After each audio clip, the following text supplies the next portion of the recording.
నమస్తే welcome to special focus. అధికారం అంటే ప్రజలకు సేవ చేసే అవకాశం. రేవంత్ రెడ్డి డెఫినేషన్ మాత్రం ఇందుకు విరుద్ధం. గద్దెనెక్కించిన వారిని గద్దలాగా పొడుచుకు తినడమే తన మార్కు పాలన అంటున్నాడు గుంపు మేస్త్రి. నమ్మి గెలిపించిన యువతకే పంగనామాలు పెట్టాడు. ఇదేంటని నిలదీస్తే పోలీసులతో జులుం చేస్తున్నాడు. ఆలు లేదు చూలు లేదు, కొడుకు పేరు ఏదో అన్నట్లు అధికారం కోసం ఎన్నికలకు ముందు అందమైన పేర్లు పెట్టి అంతులేని హామీలు ఇచ్చింది కాంగ్రెస్ పార్టీ. ఒకటి కాదు రెండు, ఎన్నో 420 హామీలు ఇచ్చింది. తాను చెప్పినా తన పార్టీ సీనియర్లు చెప్పినా తెలంగాణ ప్రజలు నమ్మరన్న ఉద్దేశంతో ఢిల్లీ పెద్దలను రంగంలోకి దింపాడు గుంపు మేస్త్రి. వాళ్లతో కూడా నోటికొచ్చినన్ని పచ్చి అబద్ధాలు చెప్పించాడు. తెలంగాణ ప్రజల గొంతు కోసాడు, ఇంకా కోస్తూనే ఉన్నాడు.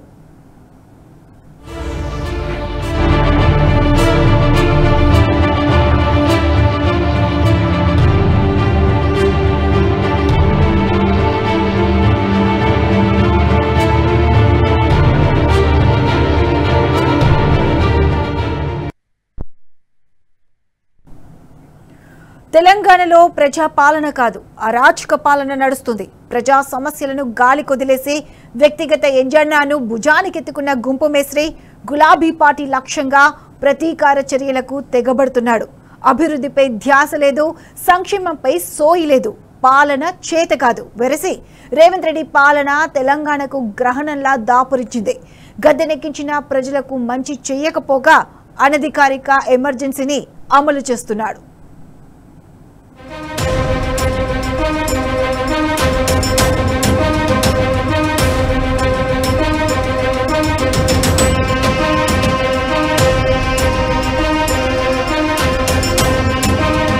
ఫక్తు ప్రతీకార రాజకీయం, ఇదే కాంగ్రెస్ సిద్ధాంతం. 23 నెలల కింద చేసిందంతా విధ్వంసమే. అమలు అధికారం కోసం అలవికాని హామీలు ఇచ్చినప్పుడు సోయలేదు. ఇప్పుడు వాటిని అమలు చేయట్లేదేంటని అడిగితే మాత్రం రేవంత్ కు ఒళ్లంతా మంటెక్కిపోతోంది.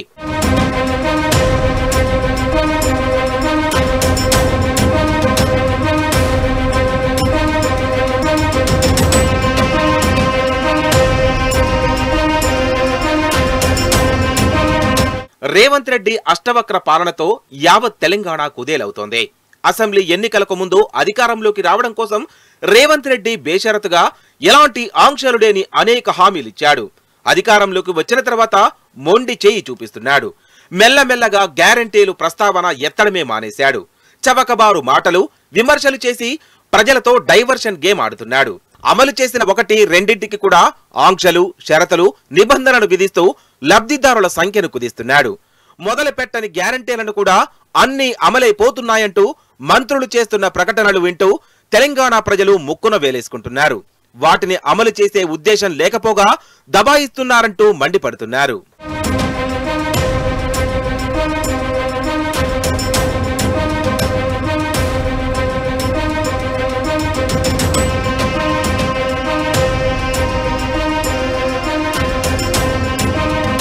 రేవంత్ రెడ్డి ఎన్నికల్లో అడ్డగోలు హామీలిచ్చి అధికారంలోకి వచ్చాడు. అప్పటి నుంచి రైతాంగాన్ని ముంచిన తీరు తెలంగాణ ప్రజలు గమనిస్తూనే ఉన్నారు. మొన్నటికి మొన్న బీసీ రిజర్వేషన్లంటూ డ్రామాలాడి చివరకు బీసీలకు వంచిన చరిత్ర అతనిదే. అందుకే బీసీలంతా ఏకమవుతున్నారు. రేవంత్ సర్కారు మీద పోరాటానికి అస్త్రాలకు పదును పెడుతున్నారు. అధికారం మీద ఆశతో నాడు అడ్డగోలు హామీలిచ్చి ఇప్పుడు అమలుకు ఆపసోపాలు పడుతున్నాడు. నిధులు ఏడకెళ్లి తెచ్చుడు, ఎట్లిచ్చుడంటూ సన్నాయి నొక్కులు నొక్కుతున్నాడు. పైసల కోసం పోతే దొంగను చూస్తున్నట్లు చూస్తున్నారంటూ నిస్సిగ్గుగా మాట్లాడాడు. అప్పు పుట్టడం లేదు, మనల్ని ఎవ్వరూ నమ్మట్లేదని స్వయంగా ముఖ్యమంత్రి స్థాయిలో బహిరంగ వేదికలపై చెప్పాడు. ఇదొక్కటి చాలు కాంగ్రెస్ సర్కార్ ఎంతటి ఆర్థిక సంక్షోభంలో కూరుకొని కొట్టుమిట్టాడుతుందో అర్థం చేసుకోవడానికి.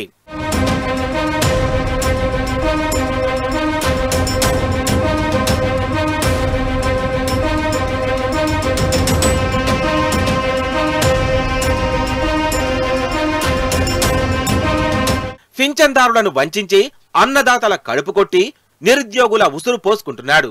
దళిత గిరిజనుల నుంచి వ్యతిరేకతను ఎదుర్కొంటూ అనైతిక అరాచక పాలన సాగిస్తున్నాడు. ప్రశ్నిస్తే ప్రతీకార దాడులు, అడిగితే అరదండాలు, నిలదీస్తే సంకెళ్లు, ఆందోళనకు దిగితే ఖాకీలతో లాఠీల ప్రయోగాలు. అదొక్కటే కాదు, రైతు భరోసా, యువ వికాసం, ఇందిరమ్మ ఇండ్లు, ఉద్యోగుల బకాయిలు, ఫీజు రీయింబర్స్మెంట్ వంటి కీలక పథకాలకు నిధులు సమకూర్చలేకపోతున్నాడు. దివాలా దివాలా అంటూ పరపతిని దిగదార్చి తెలంగాణను దివాలా రాష్ట్రంగా మార్చేస్తున్నాడు.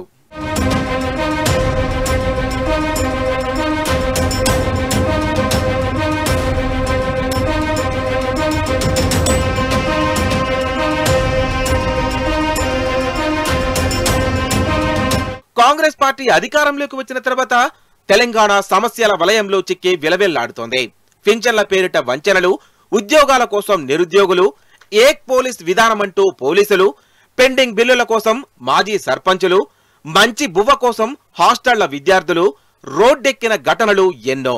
రైతు బంధు, రుణమాఫీ కోసం రైతన్నలు, వేతనాల కోసం ఆశా వర్కర్లు నినదించిన సందర్భాలు అనేకం.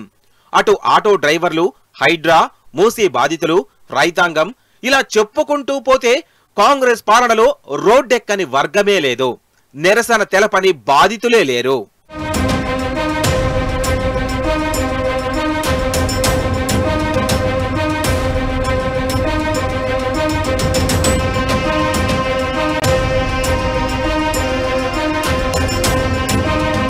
ఇరవై 23 నెలల కిందట ప్రజాపాలన పేరుతో కాంగ్రెస్ పార్టీ అధికారంలోకి వచ్చింది. సీఎంగా రేవంత్ రెడ్డి ప్రమాణ స్వీకారం చేసిన మరుక్షణం నుంచే తెలంగాణ ప్రజలను మోసం చేయడం మొదలుపెట్టాడు. డిసెంబర్ 9 నుంచే రైతు బంధు ఎకరానికి 15,000 ఇస్తామని, తొలి రోజే రుణమాఫీ చేస్తామని, పెన్షన్లు పెంచుతామని మాట ఇచ్చి మర్చిపోయాడు. నిరుద్యోగ భృతి వంటి వాగ్దానాలు చేసి ఇప్పుడేమో ఆ మాట తాను అనలేదని బుకాయిస్తున్నాడు. రాష్ట్రం ఏర్పడ్డ 10 ఏళ్ల తర్వాత పదవిలోకి వచ్చిన కాంగ్రెస్ నాయకులు మితిమీరిన అహంకారంతో రాజకీయ ప్రత్యర్థులపై భౌతిక దాడులకు దిగుతున్నారు. విచ్చలవిడిగా అధికార దుర్వినియోగానికి తెగబడుతున్నారు. అస్తవ్యస్త తిరోగమన నిర్ణయాలతో తెలంగాణకు హైదరాబాదు బ్రాండ్ ఇమేజ్ ను కోలుకోలేని దెబ్బతీస్తున్నారు.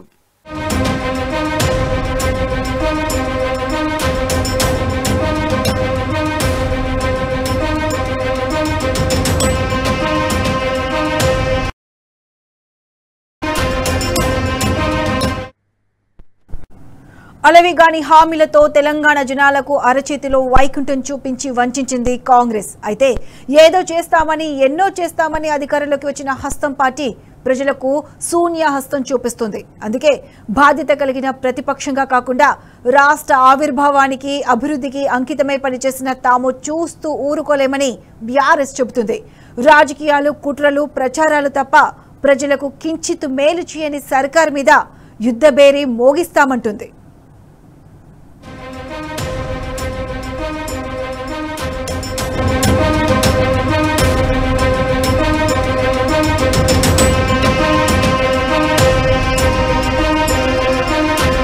తెలంగాణ రాష్ట్రానికి ముఖ్యమంత్రి కావడం ఎవరికైనా వరమే.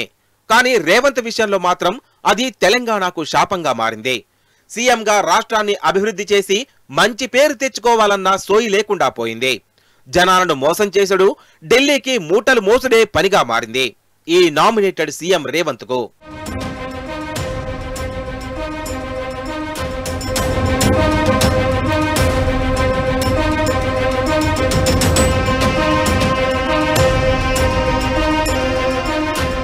కేసీఆర్ హయాంలో ఉజ్వలంగా వెలిగిన వ్యవసాయ రంగం ఏదో శాపం తగిలినట్టు 23 నెలల్లోనే కుదేలైపోయింది. రైతు బంధు ఇవ్వకుండా, రైతు భరోసాను అమలు చేయకుండా కాంగ్రెస్ రైతులను నిలువునా ముంచింది. సమైక్య పాలన నాడు కష్టపడ్డట్లు ఎరువులు, విత్తనాల కొరత, కరెంటు ఇబ్బందులు వెంటాడుతున్నాయి. అన్ని పంటలకు బోనస్ ఇస్తామన్న కాంగ్రెస్ చివరికి వరికి మాత్రమే అని ముక్కు వెరిచింది. అందులోనూ సన్నాలకు మాత్రమే ఇస్తామంటూ మెలిక పెట్టింది. ఆఖరికి ఆ మాటను కూడా తప్పింది. చివరికి 4-5 వెరైటీలకే బోనస్ వర్తింపజేసి రైతాంగాన్ని ఢోకా చేసింది.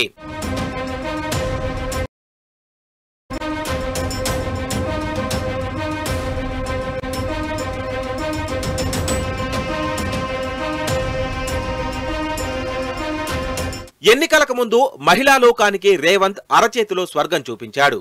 అధికారంలోకి వచ్చాక ఉచిత ప్రయాణం కల్పించామని, దీంతో మహిళలకు తామిచ్చిన అన్ని హామీలు అమలయ్యాయన్న రీతిలో వ్యవహరించాడు. మహాలక్ష్మి పథకం కింద మహిళలకు ఉచిత బస్సు ప్రయాణాన్ని అమలు చేసినట్టే చేసి మగోళ్లకు టికెట్ ధరలు పెంచాడు. ఇక కళ్యాణలక్ష్మి కథ వడవని ముచ్చటగా మారింది. ఆడబిడ్డ పెండ్లికి తులం బంగారమని ఇచ్చిన హామీ ఎటుపోయిందో ఎవ్వరికీ తెలియదు. ఓట్లు దండుకున్న తెల్లారే దళిత బంధుకు రామ్ రామ్ చెప్పింది సర్కార్. గిరిజన బంధుకు ఎగనామం పెట్టి కొత్తవి ఇవ్వకపోగా చేయడం లేదు.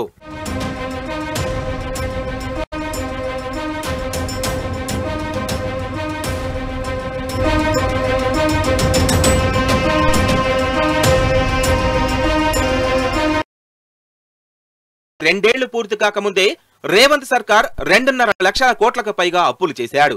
పైగా వాటికి లెక్క పత్రమూ లేదు. ఆ సొమ్మంతా ఎటుపోతుందో ఎవ్వరికీ తెలియదు. కేసీఆర్ తాను చేసిన అప్పులతో రాష్ట్ర సంపదను పెంచారు, ఆస్తులను కూడబెట్టారు. అందుకు తెలంగాణలో జరిగిన అభివృద్ధే నిదర్శనం. కానీ అటు సంపదను పెంచకుండా ఇటు హామీలను అమలు చేయకుండా ఆ అప్పుతో కాంగ్రెస్ పాలకులు ఏం చేస్తున్నట్లు?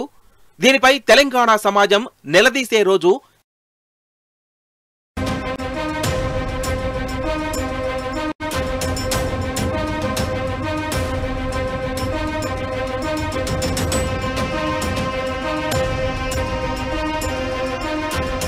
సోనియమ్మ 6 గ్యారంటీలు ఇస్తే తాను 7వ గ్యారంటీగా ప్రజాస్వామ్య పాలన అందిస్తానని నాడు రేవంత్ రెడ్డి చెప్పాడు. కానీ ఏడాదిన్నరలోనే ప్రజాస్వామ్యం అపహాస్యమైంది. భావ ప్రకటన స్వేచ్ఛకు భంగం కలిగిస్తూ రాష్ట్రంలో నిరసన తెలిపే హక్కు లేదని నియంతృత్వాన్ని చూపిస్తున్నాడు. ఉద్యమంలోనూ ఎరగని నిర్బంధకాండను అమలు చేస్తున్నాడు. ఎమర్జెన్సీని తలపించే పాలనను అందిస్తూ యమ భటులను మరిపిస్తున్నాడు. ఏడాదిన్నర పాలన ఎడతెగని వంచన చేస్తున్నాడు. పోలీసులతోనే పోలీసుల కుటుంబాలను కొట్టించాడు. చదువుకునే లైబ్రరీలో స్టూడెంట్స్ పై లాఠీచార్జ్ చేయించాడు. నిరుద్యోగుల కన్నీళ్లతో అశోక్ నగర్ ను శోక్ నగర్ గా మార్చారు. బుల్డోజర్లతో పేదల ఇండ్లు కూల్చి వారి జీవితాలను నాశనం చేశాడు. తన చేతిలో రిమోట్లా ఉన్న హైడ్రా పేరిట ఇంకా చేస్తూనే ఉన్నాడు. ప్రయోగించాడు. రాష్ట్రాన్ని దివాళా తీయించి దిక్కుమాలిన ప్రచారంతో తెలంగాణ పరపతి దెబ్బతీస్తున్నాడు.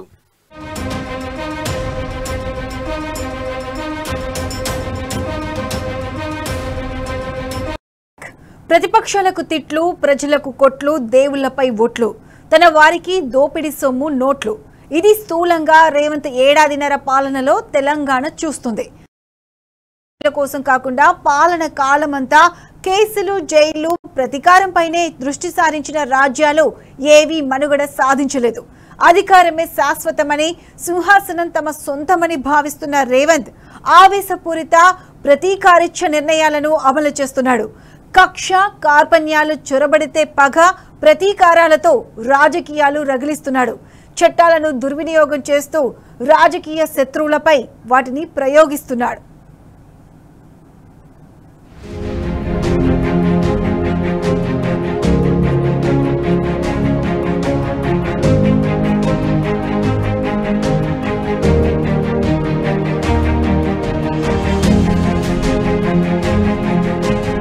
ఎక్కడ కేసీఆర్, ఎక్కడ రేవంత్? నక్కకు నాగలోకానికి ఉన్నంత తేడా. ఆ మాటకొస్తే అస్సలు పోల్చలేనంత వ్యత్యాసం. రైతు బాంధవుడిగా గులాబీ దళపతి అన్నదాత గుండెల్లో సుస్థిర స్థానం సంపాదించారు.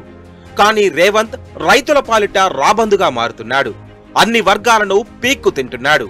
కేసీఆర్ సర్కారు సాధించిన ప్రగతి మీద పితురీలు చెబుతూ కాలం గడుపుతున్నాడు.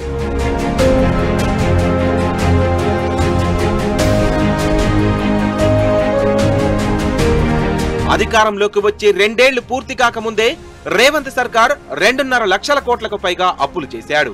పైగా వాటికి లెక్క పత్రమూ లేదు. ఆ సొమ్మంతా ఎటుపోతుందో ఎవ్వరికీ తెలియదు. కేసీఆర్ తాను చేసిన అప్పులతో రాష్ట్ర సంపదను పెంచారు, ఆస్తులను కూడా. జరిగిన అభివృద్ధే నిదర్శనం. కానీ అటు సంపదను పెంచకుండా ఇటు హామీలను అమలు చేయకుండా ఆ అప్పుతో కాంగ్రెస్ పాలకులు ఏం చేస్తున్నట్లు? దీనిపై తెలంగాణ సమాజం నిలదీసే రోజు ఎంతో దూరంలో లేదు.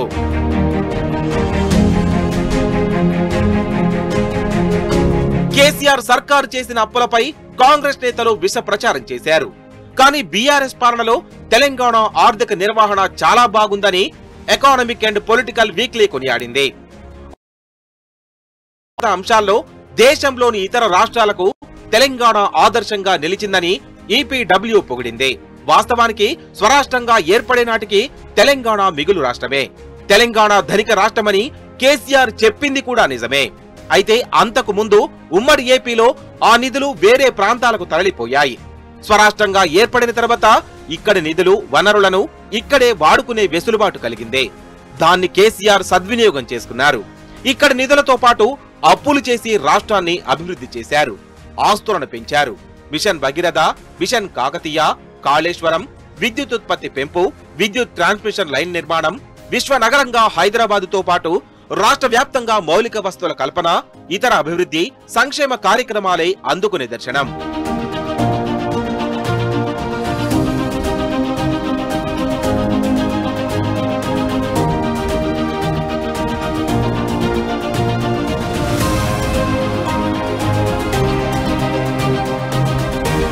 మరీ ముఖ్యంగా ఎవ్వరూ ఊహించని విధంగా హైదరాబాదులో మౌలిక వసతుల కల్పన అద్భుతం. మన కండ్ల ముందు కనిపిస్తున్న ఫ్లైఓవర్లు, అండర్ పాసులు, రోడ్లు, ఇతర నిర్మాణాలే నిదర్శనం. ఈ క్రమంలోనే కేసీఆర్ పాలనలో అంతర్జాతీయంగా అభివృద్ధి నమూనాగా తెలంగాణ గుర్తింపు పొందింది. రాష్ట్రంలో జరిగిన అభివృద్ధి గురించి ఈపీడబ్ల్యూ మాత్రమే కాదు, గతంలో అనేక సంస్థలు కూడా ప్రశంసించాయి. 10 ఏళ్ల పాటు నిరాఘాటంగా తెలంగాణను పాలించిన కేసీఆర్ అడ్మినిస్ట్రేటర్ గా, నిర్మాణ దక్షుడిగా తానేంటో నిరూపించుకున్నారు. ఎవ్వరూ ఊహించని రీతిలో పరిపాలకుడిగా సక్సెస్ అయ్యారు.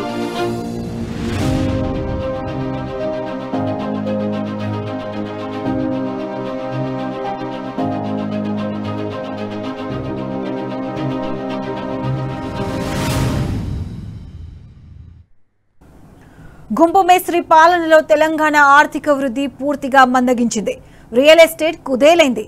కేసీఆర్ మార్కు పాలన దేశానికి దిక్సూచి అయితే రేవంత్ మార్కు పాలన దేశం ముందు నవ్వుల పాలైంది. పాలన వైఫల్యం స్పష్టంగా కనిపిస్తుంది.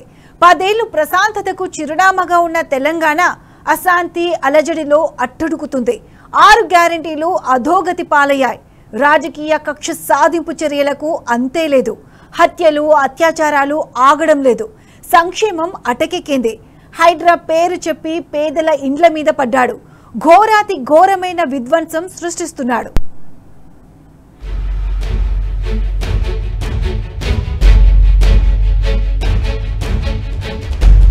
అబద్ధపు హామీలు, తప్పుడు ఆరోపణలతో కాంగ్రెస్ విసిరిన వరలో పడిన పాపానికి తెలంగాణ ఇప్పుడు మూల్యం చెల్లించుకుంటోంది.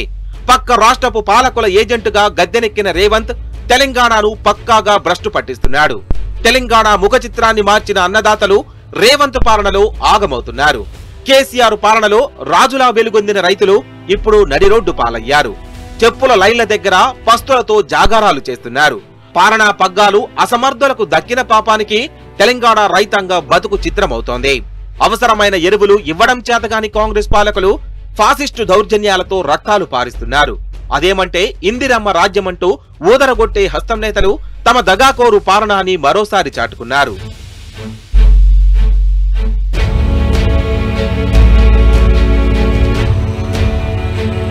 తెలంగాణ రైతులు రాజపోషకులుగా ఉండడం కంటగింపుగా మారింది రేవంత్ సర్కారుకు. అందుకే కేసీఆర్ మీద పగతో మొన్నటిదాకా కాళేశ్వరం నుంచి నీళ్లివ్వకుండా సతాయించారు. పంటలను ఎండగట్టారు. రైతు బంధు ఎగ్గొట్టి అన్నదాతలను ఆర్థికంగా వెన్నుపోటు పొడిచాడు. ఆ తర్వాత పంటలు ఎండిగొట్టిన పాపానికి కనీసం పరిహారం కూడా ఇవ్వకుండా పుట్టలు చేశాడు. రైతులు నానా కష్టాలు పడి పండించిన పంటను కూడా కొనకుండా మరో దుర్మార్గపు దాడి చేశాడు. పంట బోనస్ ఎగ్గొట్టి పైశాచిక ఆనందం పొందుతున్నాడు. కరెంటు కోతలు, కాలిన ట్రాన్స్ఫార్మర్లను బాగు చేయకుండా రైతులను నిట్ట నిలువున దోపిడీ చేస్తున్నాడు. వానాకాలం పంటలు వేసుకునేందుకు సిద్ధమైన రైతులనైతే సీజన్ మొదలైనప్పటి నుంచి అరిగోస పుచ్చుకుంటున్నాడు. యూరియా బస్తాలు ఇవ్వకుండా రైతులకు రోజుకో నరకం చూపిస్తున్నాడు.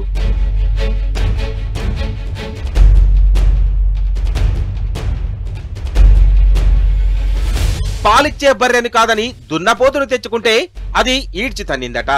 ఇదే సామెతను ఎంతో బాధతో చెబుతున్నారు తెలంగాణ రైతులు. 10 ఏళ్ల కేసీఆర్ హయాంలో ఎరువుల బస్తాలు ఇంటికే వచ్చాయి. ఏనాడు చెప్పులు లైన్లో లేవు. యూరియా కేంద్రాల దగ్గర పడిగాపులు లేవు. జాగారాలు అంతకన్నా లేవు. వాన పడక ముందే అదునుగా యూరియా అందుబాటులో ఉండేది. రైతులతో పాటు గులాబీ నేతలు నాట్ల సంబురాల్లో పాల్గొనేవారు. నాడు సాగు పండుగ. అందుకే రైతుల నాట్లు పొలం పాటలతో హోరెత్తేవి. అదల బదల పనులతో రైతులంతా పొలం పనులు పంచుకునేవారు. కానీ కాంగ్రెస్ పాలనలో అంతా తిరగబడింది. పొలం పనులు జోరుగా సాగాల్సిన సమయంలో కిలోమీటర్ల మేర లైన్లలో నిల్చోవాల్సి వస్తోంది. ఇదేం గోసా అని ప్రశ్నిస్తే సర్కారీ ఎదురుదాడులే దిక్కవుతున్నాయి.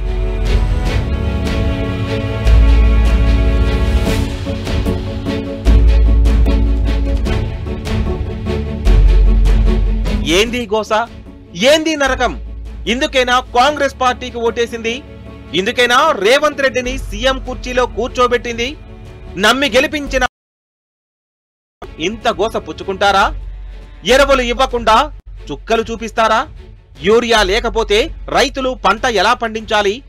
వాళ్ళు పండించకపోతే మన కంచాల్లోకి తిండెలా వస్తుంది? అన్నం పెట్టే అన్నదాతల జీవితాలతో ఆడుకోవచ్చా?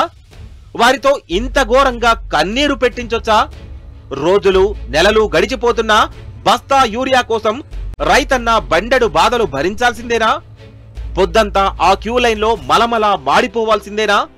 రాష్ట్రమంతటా రైతులు పంపిణీ కేంద్రాల దగ్గర బారులు తీరారు. వర్షంలోనూ లైన్లు కట్టారు. అయినా ఈ పాలకులు కనికరిస్తేగా యూరియా బస్తాలు ఇవ్వకపోగా పోలీసులను పెట్టి బయటకు నెట్టారు. ఎంత దుర్మార్గం!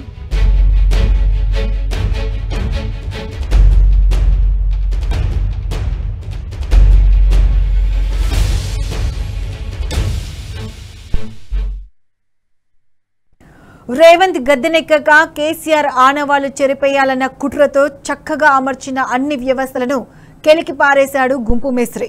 తెలంగాణలో అన్ని వర్గాల బతుకులను ఆగమాగం చేస్తున్నాడు. చేతగానుడికి వాగుడెక్కువ అన్నట్లు తలతిక్క మాటలతో అడ్డగోలు వాదన చేస్తున్నాడు. యథా రేవంత్ తథా మంత్రులన్నట్లు తయారైంది పరిస్థితి. సీఎం కంటే తామేం తక్కువ కాదని నిరూపించేందుకు మంత్రులు కూడా కండ కావరపు మాటలతో తెలంగాణ ప్రజల ఆత్మాభిమానంపై దాడులకు తెగబడుతున్నారు. ఇందిరమ్మ పాలనంటే ఇదెక్కడి దిక్కుమాలిన పాలన బాబోయ్ అంటూ జనం నెత్తి నోరు బాదుకునేలా చేస్తున్నారు. ఇది ఇవాల్టి special focus. Keep watching tea news.